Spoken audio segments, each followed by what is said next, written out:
Assalamualaikum warahmatullahi wabarakatuh. Alhamdulillahirabbil alamin wassalatu wassalamu ala asrofil anbiya'i wal mursalin sayyidina wa maulana Muhammadin wa ala alihi washabihi ajmain. Alhamdulillah, pada hari ini kami dari podcast Fikih Ngantang untuk area kaum rejo akan membahas satu pertanyaan. Untuk yang di podcast Jombo yaitu Bapak Rojak, Bapak Ustadz Abdul Rojak dan juga Bapak Ali dari Laju. Untuk hari ini podcast Ustadz Sampurno dari Kenjeran, Surabaya. Assalamualaikum Gus. Waalaikumsalam warahmatullahi wabarakatuh. Ya. Alhamdulillah. Pripun kabari? Alhamdulillah dalam keadaan selalu dalam perlindungan Allah Subhanahu wa taala. Niki ada satu pertanyaan yang adalah apakah boleh masjid memberikan modal usaha untuk jamaah yang sedang kekurangan? Demikian pertanyaan beliau. Jawaban dan pemaparan kepada Bapak Ustadz Sampurno kami persilahkan. Ya, terima kasih atas waktunya. Assalamualaikum warahmatullahi wabarakatuh. Waalaikumsalam warahmatullahi wabarakatuh. Pendengar setia channel Fikih Ngantang dimanapun berada, mudah-mudahan kita semua dalam perlindungan Allah Subhanahu wa taala dan dalam keadaan selalu berbahagia. Amin. Ya, pertanyaan itu sangat rumit ya. Rumitnya itu karena beberapa ulama bahkan dari rumusan Bajul Masail itu sebenarnya tidak boleh uang kas masjid itu untuk kepentingan pribadi atau kepentingan golongan, itu tidak boleh.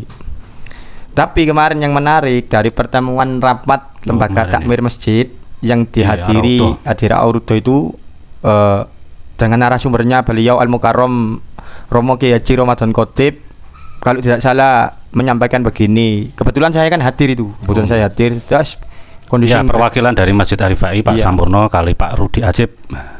Saya keadaan gerges hadir itu. Gerges hadir. Beliau mengatakan begini, ya sudah dirumuskan. Kan ada pertanyaan masuk.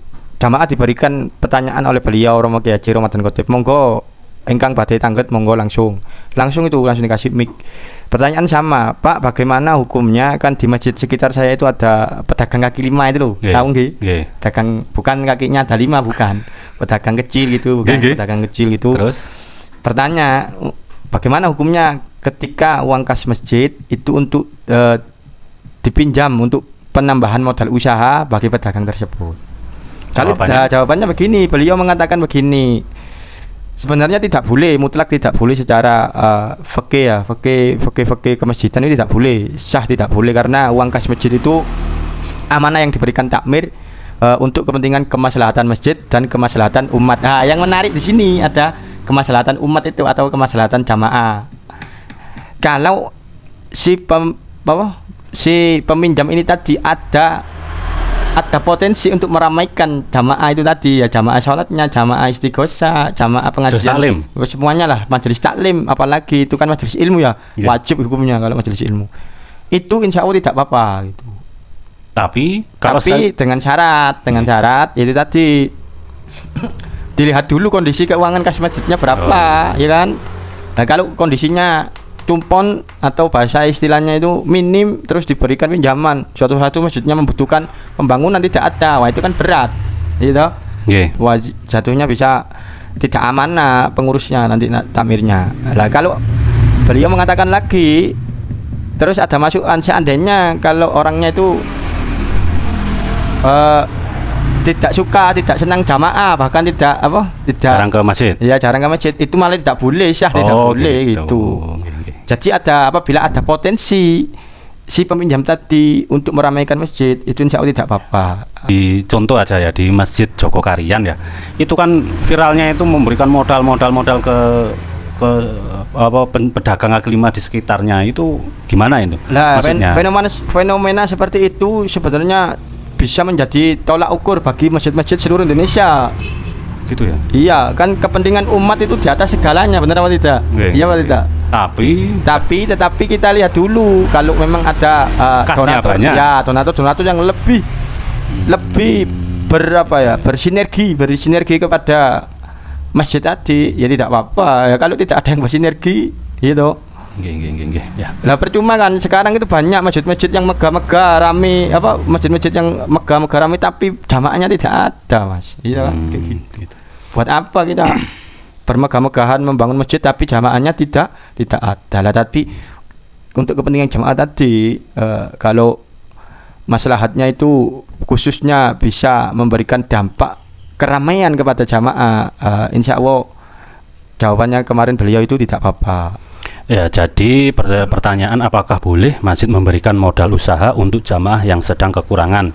Jawabannya boleh, tapi ada syaratnya. Ya, salah satunya masjid punya banyak saldo. Kalau saldonya sedikit ya mungkin hanya sekitar 10 juta atau 5 juta ya pasti tidak bisa, soalnya kan untuk operasional masjid aja masih kurang dan masih pembangunan. Demikian jawaban. Syaratnya apa lagi tadi, Pak? Ya syaratnya itu ada syaratnya satu tadi kita lihat dulu kasnya masjid gitu. Ini kan soalnya berhubungan dengan fikih muamalah gitu loh, gitu kan. Ya nomor 2-nya kalau si peminjam tadi mempunyai potensi untuk meremehkan jamaah, insya Allah itu kemarin jawabannya beliau tidak apa-apa. Tapi seandainya ada orang yang di jamaah di masjid itu ada orang kaya terus memberikan modal, gimana? Tambah boleh nggak? Tambah boleh, itu kan malah diperbolehkan. Yang di luar dari dana pribadi. Ya dari dana masjid, dana perorangan lain itu tanpa dibolehkan. Fungsinya apa sih? Kita itu kan sebagai ketakmiran itu kan bagaimana jamaah ini bisa ramai ya enggak? Bukan bagaimana masjidnya bisa bagus, bukan. Ya demikian jawaban dari Ustadz Sampurno dari Surabaya tentang apakah boleh memberikan modal usaha kepada jamaah yang sedang kekurangan. Demikian pemaparan atau jawaban dari Bapak Ustadz Sampurno. Penutupnya kesimpulannya untuk menjaga prinsip kehati-hatian atau istilahnya warok dan amanah, pengurus masjid disarankan untuk tidak meminjamkan uang kas masjid kepada semua pedagang karena menjaga kehati-hatian. Nah, kalau ada unsur darurat yang lain itu bisa dipertimbangkan asal hukum fikihnya ya, melalui pendapat para ulama. Di sini kita semuanya masih tahap belajar. Mudah-mudahan Allah Subhanahu wa taala memberi pengampunan kepada kita semua. Amin ya rabbal alamin. Kurang lebihnya itu dari saya. Wallahu a'lam bissawab. Alhamdulillah, demikian podcast pada hari ini.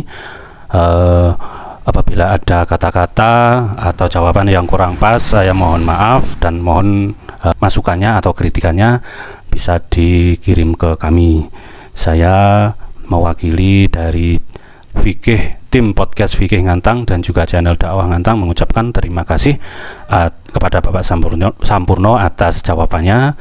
Saya akhiri, ihdinas siratal mustaqim. Wassalamualaikum warahmatullahi wabarakatuh. Waalaikumsalam warahmatullahi wabarakatuh.